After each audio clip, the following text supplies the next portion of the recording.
My call is dedicated to those of you on the call who really understand these three words: relentless, tenacious, and committed.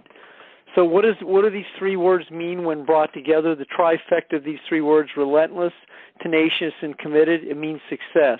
It means that you will not be denied. It means that no matter the circumstances, no matter the odds, no matter the law of averages, that the facts don't matter. It means you come from a different source of power than the average folks who tiptoe quietly through life, arrive at their grave safely, living the greatest pain, the pain of regret. That to be able to be relentless, meaning you will not be denied. Tenacious is when you're a small dog with a big bite. You are that Jack Russell who grabs a hold of that pant leg and you will not let go. Committed, it means you have blinders on. It means that you will win despite, in spite of the odds. It means that you are committed. You're not interested, you're committed. You're not curious, you are serious, you are committed. You're able to decide and commit, and commitment is your middle name. But if commitment does not show up in your communication style, you will use words like need, like, wish, I guess, I'm not sure, and I don't know. Those are all weak words of no power that do not get you to the land of promise. Now, the facts may be you have a lot of debt, liability debt. You may have school loan debt. You may be emotionally and or physically challenged. You may be overweight, underweight, underfed, overbred, whatever the situation is. You are in a situation that you must change. Change is not an option, or change is an option for many people. When you are changing, going back is not an option. When you begin to let go, you surrender your will to be right. You are no longer consumed with what other people think of you. You let go of your stories that keep you doing the same thing over and over, then success is yours, baby. You will not be denied. It means you are ITF, in the flow. You're OF, on fire. You're ITM, in the mix. You are TM, the mix. You are MU, mixing it up. When you are in that kind of situation, then the facts don't matter. And when some broken soul from a broken home with broken bones wants to challenge you, you don't feel threatened. And you also understand this: consider the source. You don't live in your old stories. You're not in the past. You're in the present. You are in the now. So when someone challenges you, you understand what that really means. They're putting you in a position to validate, justify, and explain yourself. You are no longer intimidated. You are the source of your power. You don't seek external power because you are power. You no longer succumb to other people's force.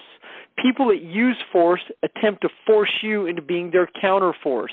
People that live in force and control are the type of people that put you in a position that you have to validate, justify, and explain to yourself.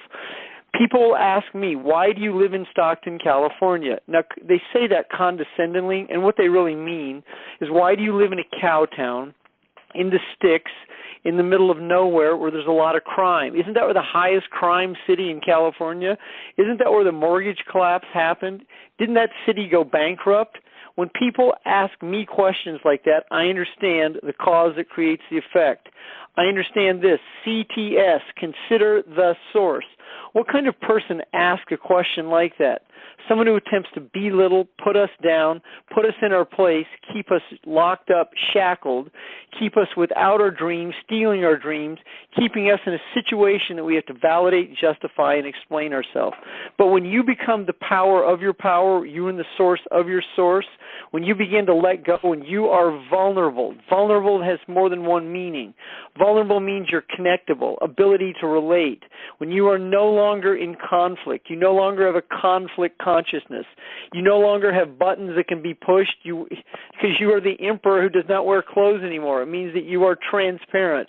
You are so vulnerable. You are so available. You are so transparent that you will not be denied. You cannot be provoked.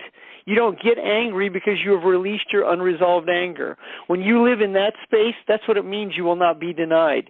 Success it's there. You don't have to do anything because you're being what you are. You're being who you deserve to be. You don't get provoked. You don't get angry. You don't lose your composure. you don't get rattled, and you no longer end up in conflict. When someone asks you a ridiculous question, a rhetorical question, or a question that you have to defend yourself, you no longer do it because you are no longer the events that have shaped the mind-body connections that are no longer your identity. As you begin to let go of the past, feelings, events, situations, traumas, and all the other situations that create a neurological network that keeps you in an anxious, overwhelmed brainwave state, then you have let go of the events that have shaped your feelings. You now live in a different belief. That kind of belief is a different sense of certainty. That means you will not be denied. Over 20 years ago, actually exactly 20 years ago, in 1995, I spent December 27th and December 28th in Los Angeles, California. I was $100,000 in credit card debt, $99,997 to be exact, in credit card debt on 15 different credit cards, and I also owed my father a total of $5,000. My father was gracious enough to loan me $5,000 to get by for one more month. I answered a USA Today ad at an AM/PM mini-mart. I bought I believe it was a 50-cent newspaper back in the day. That's what the USA Today was. It may have been 75 cents, but I bought a USA Today. I went to the business opportunity section, which was in the entertainment section. I circled 10 want ads in one of those old brick telephones, those big brick telephones, those big-looking bricks, and I had my beeper on my belt back in the day. I started calling some of those business opportunity ads. I called 10 of them to be exact. Only 2 of those people called me back. A gentleman named T.C. Bradley, Tim Bradley from Alsip, Illinois, called me back. He was one of the gentlemen who placed that ad. That ad changed my life. I went on to become a multiple six-figure income earner after being in the industry for 6 years full-time because I was at a place that I would not be denied. I had crossed the relentless bridge. I was tenacious. I didn't care what I had to do. I knew this. I knew that I was not going to get a job.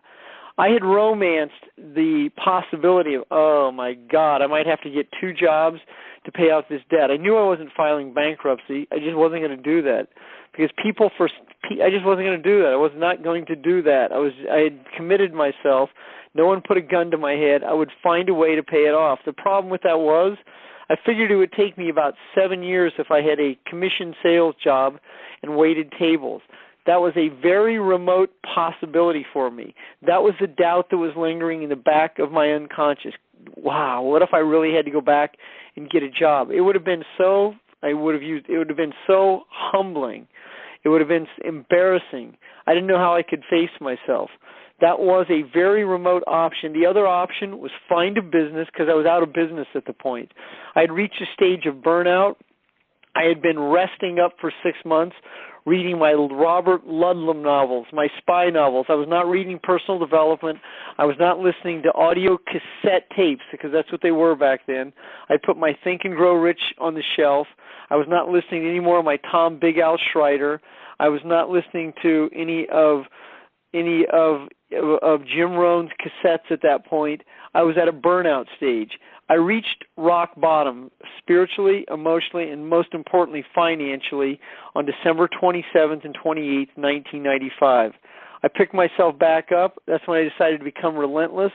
I let go of snow skiing. I skied for the last time in 1995. That year, I didn't ski one time after early December.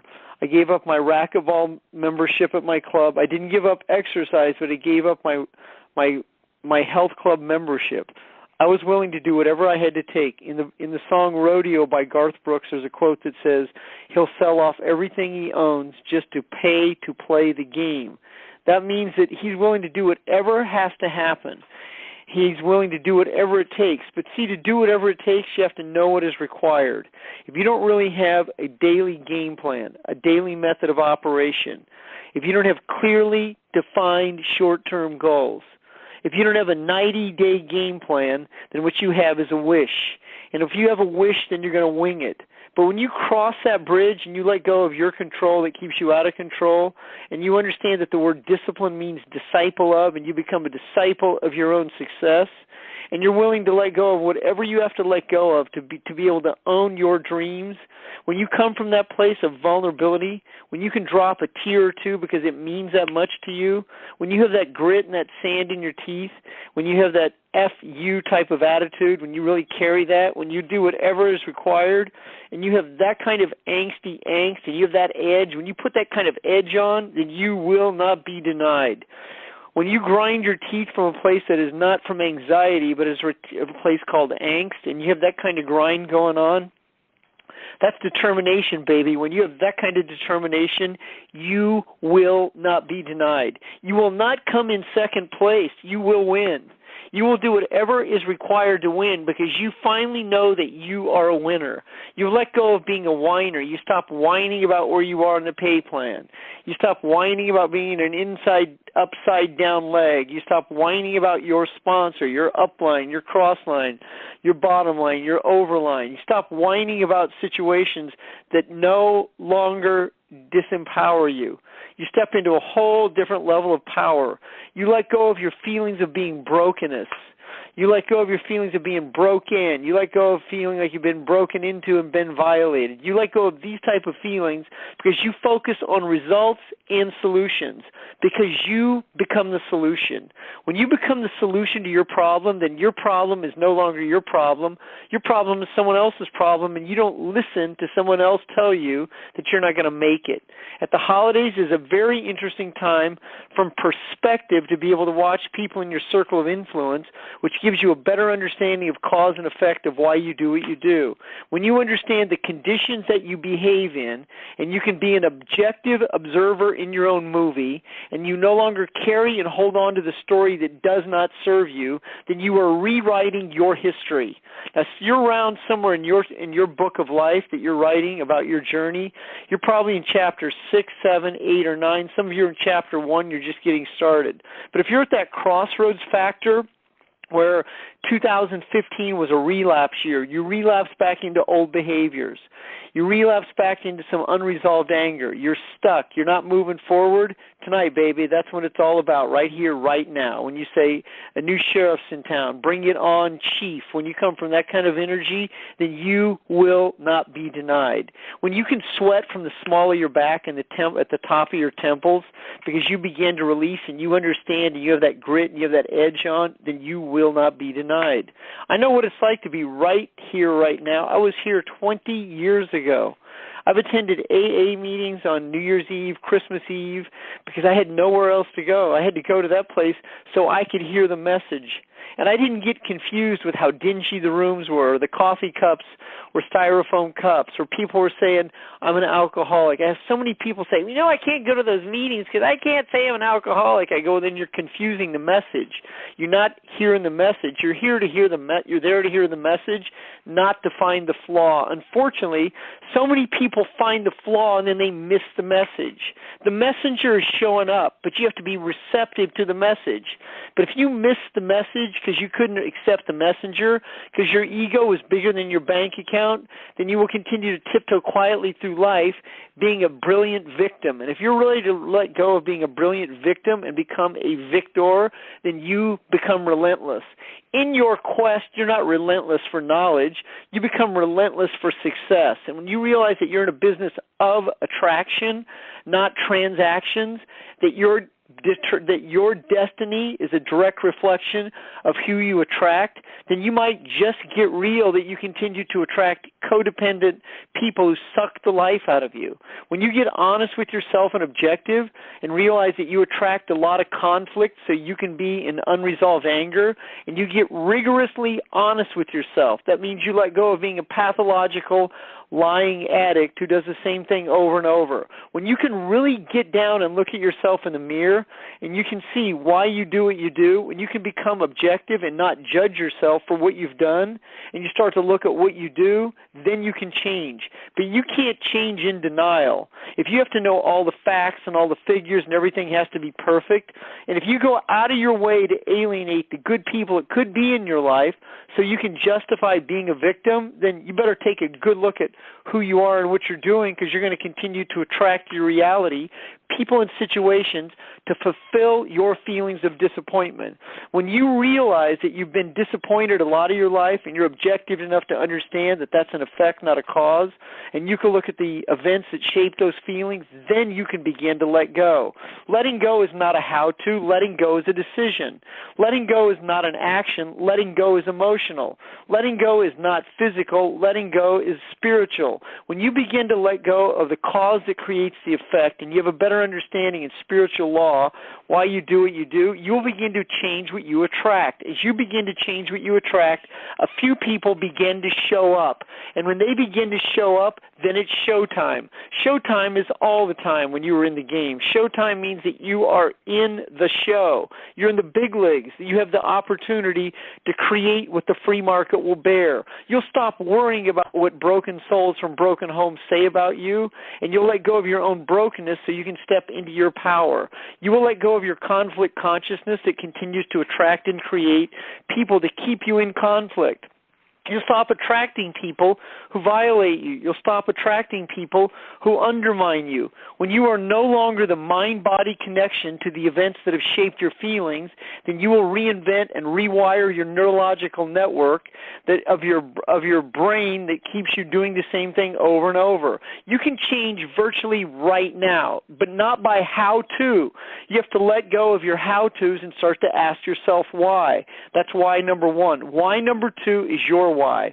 Your why must be bigger than your problems. If your problems are bigger than your why and you constantly give your why away, now what does that mean to give your why away? It means that you've been seduced, cajoled, victimized, and taught that you must give your why to other people. Now, I know it's great to be a giver. It's awesome to be able to empower other people, and that's fantastic. And you're in a business of leadership where it requires you to be a leader and a leader grower, but you must also have some whys that are personal to you. Most of you have been conditioned to do your whys for someone else. Oh, I want to give back. I want to pay it forward. Well, that's freaking great, dude. I love you for it. But I tell you what, that typically isn't a strong enough why to create a centrifugal force that will pull you through your addictions. When you live in an emotionally addicted state, you neurochemically attract people and situations to fulfill your feelings of low self-esteem. When you're an addicted giver, you're going to attract people that you enable.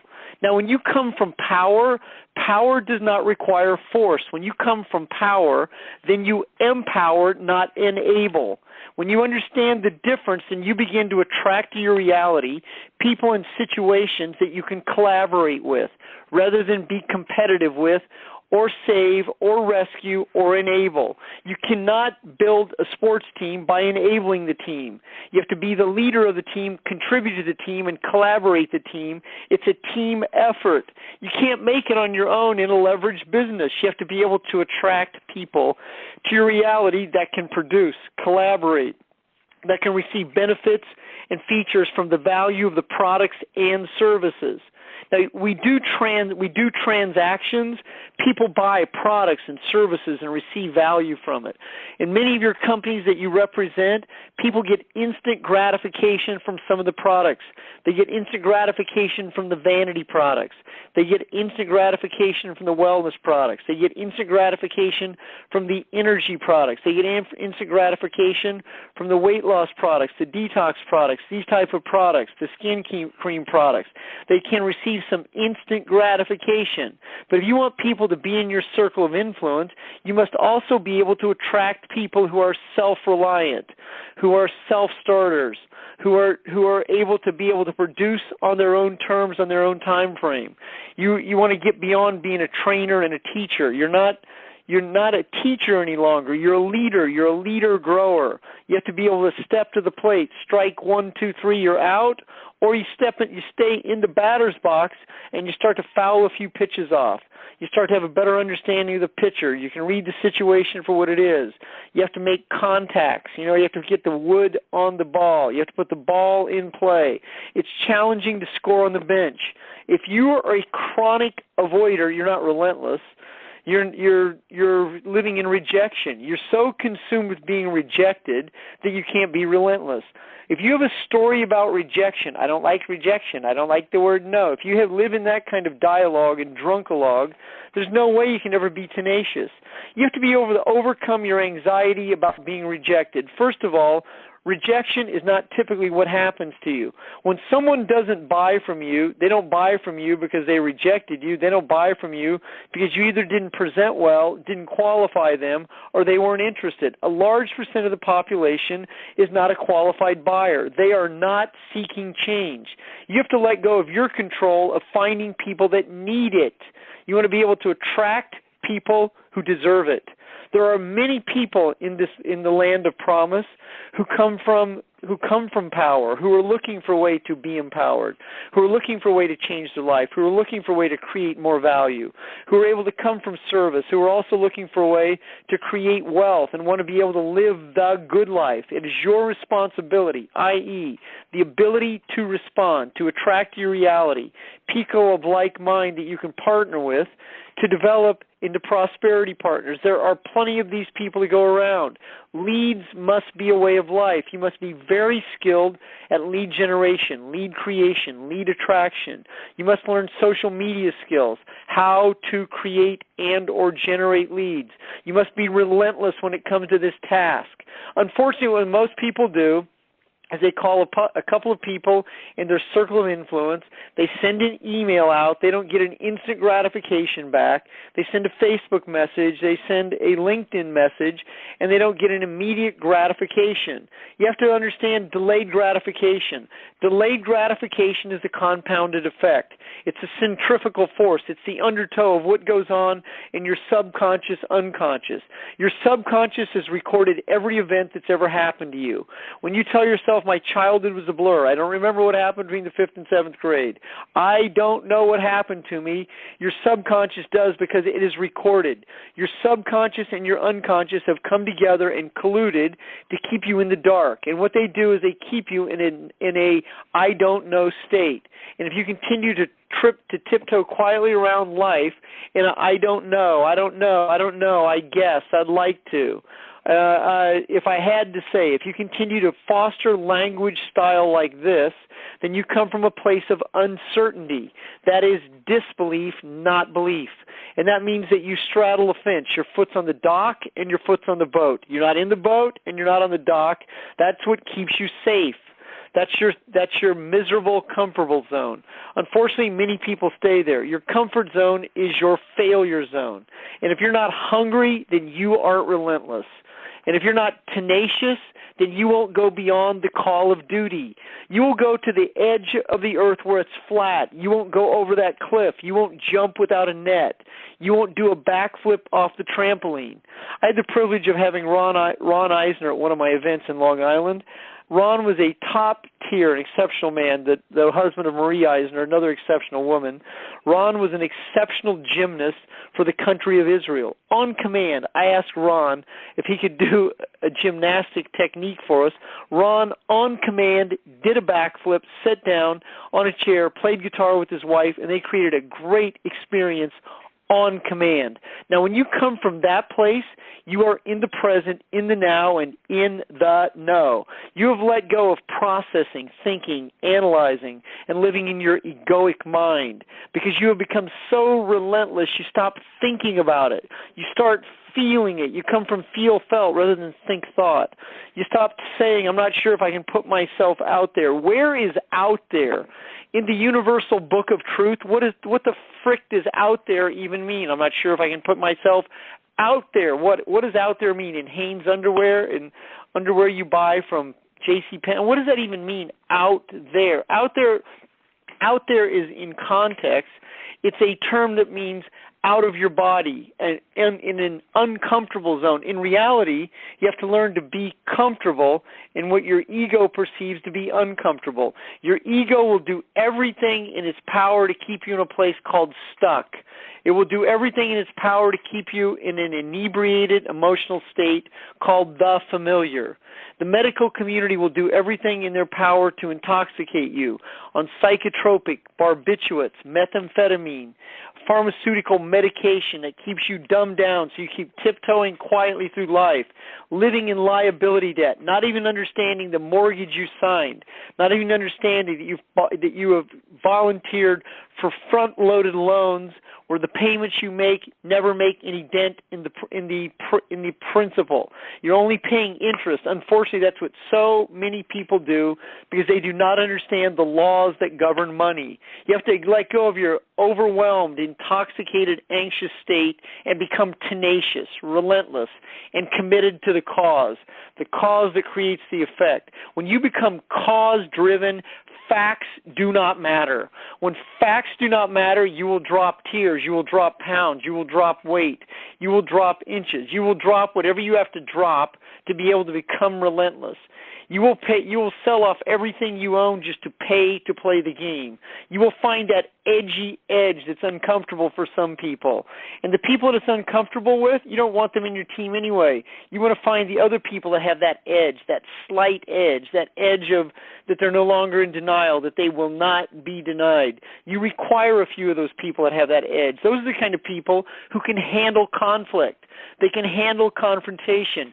They can stand the gaff. Those are the kind of people you go in the foxhole with. Those are the kind of people you draw up a play in the playground in the dirt with a stick and you go run to the goalpost, baby. I will put it in your hands. Those are the kind of people that say, give me the ball. They don't care about the facts. These are the kind of people that you require in your circle of influence. These people oftentimes walk softly. They do carry a big stick. They are oftentimes small in stature and big in bite. These are the kind of people that are relentless, tenacious. These are the kind of people that quit a job when it doesn't make sense. These are the kind of people that don't care that they don't have any money. These are the kind of people that don't focus on their debt. They focus on results. These are the kind of people who don't live in the neurotic perfect zone. These are the kind of people that you require in your team. They're relentless, tenacious, and committed. These are the kind of people that will walk away from a relationship because it no longer makes sense. The person they're in a relationship continues to hold them back, and they let go of guilt. The kind of person you're looking for does not live in guilt and resentment. These are the kind of people that can stand alone and stand on their own 2 feet. They do not let people in their circle of influence guilt them into being average. And if you're one of these people on tonight's call that's being guilted into being average, I challenge you to stand the gaff. I challenge you to answer the call. I challenge you to do whatever you have to do to step out of that kind of energy and step into your body, that person you deserve to be. See, when you don't ever leave people behind, they choose to be and stay where they are. When you understand that, then you will stop holding yourself back in your story. That's when you become relentless. I had the unequivocal privilege in December of 2012 of sharing an event with Joe Alonzo, Joe DiBianca, and C.G. Siddons, and a bunch of other enlightened souls. There are about 40 of us at one of my events called Breakthroughs to Success. C.G. said at that event, she goes, I am so done with this. See, what it meant is it meant that she was in a process of letting go. No bells and whistles went off. Doves didn't fly. Prince didn't show up and sing a song. What happened was she made a declaration. And is that all she just did? Is that what she just did? So maybe if I just do it, there is no justifying. When you are relentless, when you are tenacious, when you are committed, when you will not be denied, your word is law, and that's what that meant. It means she had crossed a bridge of tenacity where her law became a different word, and her word became a law. When you can cross that bridge, you will not be denied. There is no just. So many people are looking at that do I just read this script? Do I just go to this event? If I just go to this seminar, will that do it? No, justifying will not get you to the land of promise. When you go to an event, you go to the event not to get drunk, not to hang out, not to have an affair. You go to an event not to gain knowledge. You go to an event to take knowledge and apply it. You go to an event to connect, to receive, to have a better understanding. You go to an event so that you can see what it's going to be like when you walk the stage. When you say, I will be on that stage at the next event, that's what I did back when I went to an Herbalife event back in the day. I was sitting in the nosebleed seats watching a young man in my circle of influence, and I was very jealous and envious of this young man getting an award. He had a do-rag, he had a chain. This was back in the grunge days of 1990 when Eddie Vedder had just come out with Pearl Jam, and Kurt Cobain had just come out with one of his songs, and I had a group of young kids in my team. They were in their 20s, and they were rocking it, and I wasn't. I enrolled one young man who was putting people in the room, and I was actually jealous of my own teammate. He got an award, and I didn't. He got a $5,000 bonus check. I got a hug and a high five. And I told myself I will never attend an event without getting an award again. And I never did. I never went to an event without getting an award again. I rank advance between every single event. That's what you will do when you are relentless. You got to be honest with yourself. You're not giving a tenth of the effort that you're capable of. Because what happens to most people is they get ready to get ready. They quit their job, or they take a leave of absence, or they take a holiday, and they get up early and they sleep in. They go, well, I'm going to get after it this afternoon. Yeah, that's what I'm going to do. I'm going to really get after it. But what I'm going to do first is I'm going to make myself a shake, and then I'm going to exercise. I'm going to get online. I'm going to take a look at my accounts. I'm going to see who's in my inbox, check my emails. Yeah, that's what I'm going to do, baby. I'm going to get around to being relentless. I'll be tenacious a little later in the afternoon, and I'll commit after everything is perfect, but I got to do my task first. And so, unfortunately, what most people do around 11 o'clock, noon, 1 o'clock, 2 o'clock, they get around to it. They kind of get around to it, but you know they got to exercise again, and they got to eat again because they got to focus on their metabolism because they're going to be a rock star one of these days. They got to get all their nutrients in. They get around to doing that, and they're checking their calories, and they're doing all these things. They get back online. They get back on Facebook and LinkedIn. They check their accounts, and they're looking at how they're going to create leads. They're placing a few ads, and they're doing all these situations, and they're getting ready. And yeah, baby, I'm going to get around to about 5 o'clock because that's when people are going to be getting home. But then all of a sudden, something challenging happens. And you got to take care of business, baby. I got to go out and see what's happening out there in the world because I'm being called upon. So you go out and do your duty, and all of a sudden you come back, and now it's 7 o'clock, 8 o'clock. Well, it's too late for me to prospect. So unfortunately, that's what many people do. They never get around to being relentless, tenacious, and most importantly, committed because they stay interested. Interest ain't commitment. And you don't need to commit, you commit. When need is not in your vocabulary, when wish, hope, I'm not sure, I don't know, when you begin to release these terms and words that are disempowering, then you will begin to step into your power. And that's the value of having a why. If you don't have a why that makes you cry, you have a wish that'll keep you wishing. And wishing is not having a why. I'd really like to have that happen. Yeah, I'd like to have a beach home. Well, having a beach home, you have any idea what a beach home would cost you in San Diego, Los Angeles, California, Charleston, South Carolina, Hilton Head, South Carolina, Fort Lauderdale, Florida, Tampa, or any place where there are beaches? Do you have any idea what that would cost you? Well, most people don't. You have to understand that the price must get paid. And the price must continue to get paid as you go through this process. The process of change there's a payoff in it. And for you to receive the payoff, you must stay in the game long enough to understand what is required of you in the process. You must have skills, habits, and mindset that are applicable to your vocation.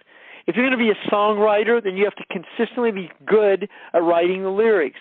If you're going to be a screenwriter, well, then you have to be good at putting all the pieces together, the dialogue, the characters. You have to practice that over and over. You have to practice repetition and experience to create the auto-suggestion that creates the reflexes of a skilled, trained professional. But to be a professional, you have to let go of being an amateur. If you're an amateur and have a hobby, you will not get compensated. For you to be compensated, you must learn the reflexes of your vocation. That means in auto-suggestion, you become so comfortable with the process that you do it over and over that it creates a rhythm. There's a dialogue that goes on in your emotional body. and you understand the law of predictability, that human beings are predictable, and the more you understand their predictability, the more you can respond in a set of reflexes conducive to creating a result. But if you're checked out, one of my favorite words, checked out, if you're in an outer body experience, checked out, you're on the ceiling, in anxiety, in overwhelmed, in an unorganized, undisciplined, winged state like most of society. You know where everything is. You live in so much drama and so much chaos, you cannot get your car in your garage. You can't find your telephone. You tend to lose things. You lose your keys. You're uncertain. You haven't paid your taxes. You're behind on your payments. You don't open your bills. You wait till the last minute. If that's you, then you will never be able to master the moving parts of success and the moving parts of responsibility, because you're going to be and stay overwhelmed. When you let go of rebelling against yourself, and you understand that your success requires emotional discipline, a command of your emotions, you're no longer in control of the control that keeps you out of control.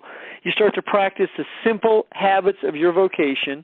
You start to develop dedicated blocks of time. You stop avoiding the skills required to be successful. You let go of your story about rejection and abandonment. You no longer worry about what your broken friends, broken family from broken homes think about you. You're not concerned with writing a post and what are some of these people going to say and think about you.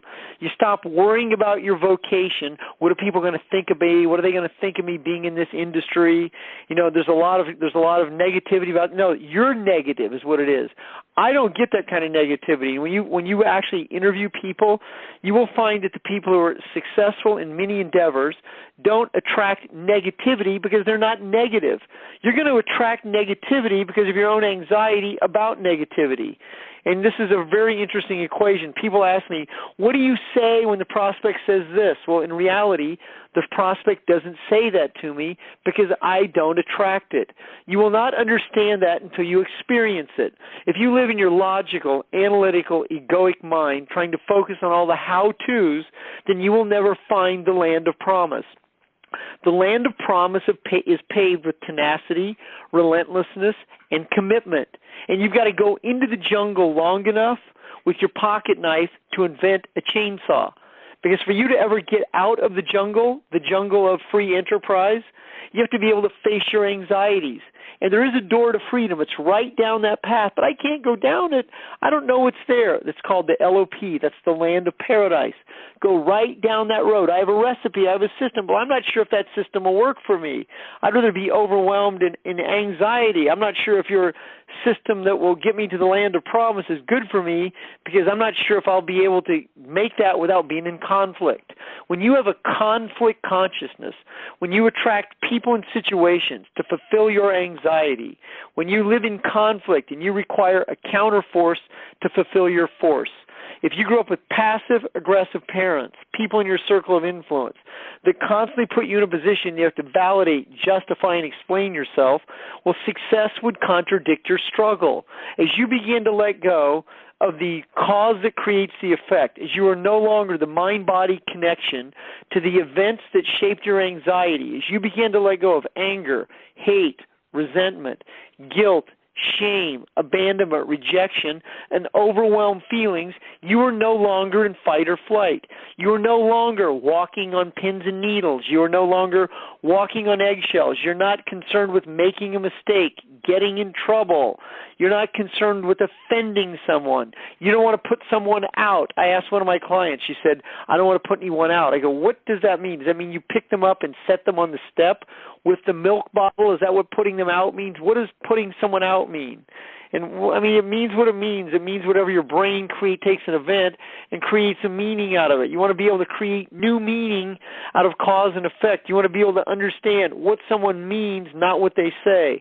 When someone says, yeah, this sounds really good, you know, well, I'll try one of them there diet programs right after the first, yeah, I'll check out your video, baby. I'll take a look at that video right after the first of never. You have to be able to hear what that means.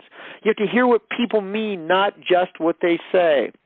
When people and ah and check out, have to think, evaluate, hesitate, levitate, medicate, you want to be able to let go of your control about, I might lose this person. I need them. I better stalk them, chase them, hunt them down. I better stay in tune, in touch with them. I better send them 400 emails and send them more data. That's what I'll do. I'll keep sending them more data. And then eventually they will join my free enterprise business, my nonprofit organization from the discomfort of my home. That never happens. You have to let go of being a stalker, a chaser, a beggar, a needer, an over-obligator, and enabler. You want to become a person of influence and affluence by the person you are becoming. As you start to learn the inner game, as you start to understand cause and effect, why people do what they do, when you understand the law of probability, when you understand that human beings are predictable, and their predictability is your power, when you understand how and why people buy, when you understand why people use money that doesn't exist and continue to pay interest on it and stay in liability debt, overwhelmed and anxious, when you understand that that's the American-Canadian way, you will begin to change the way you've been changing. As you begin to have a better understanding of cause and effect, as you begin to have a better understanding of why you do what you do, as you start to have a better sense of feeling about who you are in this universe, in your company, in your vocation, as you start to embrace the process of change, as you start to love who you're becoming, as you start to understand your industry is an industry that creates more millionaires, it creates more change, affects more people emotionally, spiritually, and physically. As you begin to embrace being embraced, as you begin to embrace the cause that creates the effect, as you have a better understanding of meaning, as you start to understand spirituality and the laws of cause and effect, as you start to understand quantum physics, as you start to get educated by the great speakers, John Assaraf, Dr. Joe Dispenza, and some of the exceptional people that you will have an opportunity to collaborate with and connect with, as you start to read a different level of books than standard personal development and self-help, as you start to go beyond the call of the call, as you step into the inner game, as you let go of the control that keeps you in control, and you move into the hands-free zone, you will have more quantum leaps where the sum becomes greater than the whole of its parts. When you understand quantum physics, the Akashic records, and how there's no separation between you and the outcome, in the 6 degrees of separation, you become the degree of separation, you will attract to your reality people and situations who show up. They don't show off and they don't show you up. They show up. They show up ready because they are ready. Now, you have to learn not to talk yourself out of an opportunity because your anxiety of, like, you might not be able to control the outcome. You have to let go of your control and realize there is no control, and the control is an illusionary illusion that doesn't exist. When you let go of being under the spotlight and understand there is no pressure, pressure is a self-perpetuated control mechanism to keep you in fight or flight, overwhelmed, out of control, in anxiety, where you will create, where your body will create neurochemically a set of feelings that you can stuff with food, drugs, alcohol, psychotropic drugs, compulsive spending, and all the other situations that lead to very low self-esteem, low self-respect, and feeling bad about yourself. When you are no longer the mind-body connection to the events that happened in your childhood and your adolescence, as you take command of those events, as you no longer blame other people for your situations, as you become a grown-up in a grown-up world and you become responsible. You're responsible for your debts. You take care of the situation. You become responsible for who you are. You have the ability to respond. You let go of your anxiety about the outcome because you can create the outcome. Entrepreneurs always produce more. When you learn how to out-produce your problem, when you become relentless, when you become committed, when you become reliable, when you become tenacious, you will not be denied. You will be so worked up at times that you will sweat. You cannot wait to get in the game. You have to wear a mouthpiece because you are so relentless. When you come from that kind of juice, people go, wow, I don't know what it is about you, but I want to join you. That's the unconscious message that you begin to send telepathically, that I don't care what I have to do, that I'm going to take a few people with me. That's when people join you. That's what inspires people. People aren't inspired by your IQ. They're inspired by your EQ. They don't care what happened in your past. That's why it's liberating for you to be able to share what happened in your past. When you let go of shame, then you don't have anything to hide.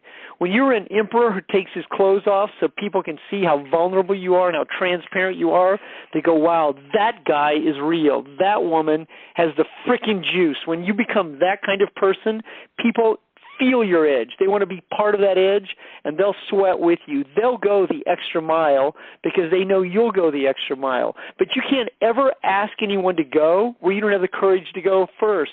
This is why you have to lead by example. If you can't prospect because of your own story about your own brokenness, how can you ask anyone else to prospect?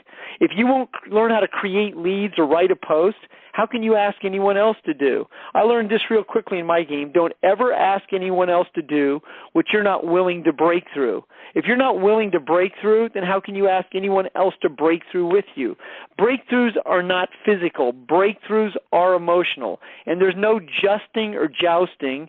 It's all command. When you start to command your outcome, when you start to feel in that kind of presence, when you're in that kind of law of alignment, that's when you become enlightened. When you become that kind of enlightenment, your attractor factor is illuminated. People begin to feel that energy off of you. That is when they show up. That's when the 6 degrees of separation become 1 degree, and that's when on command you can create synchronicity, synchrodestiny right here, right now. My name is Jeffrey Combs. I'm the president and founder of Golden Mastermind Seminars Incorporated. This is the last altar call of 2015. That means that's all she wrote. Slim mounted up and none is wrote out. This is it, baby. 2015 is ITB in the books for me.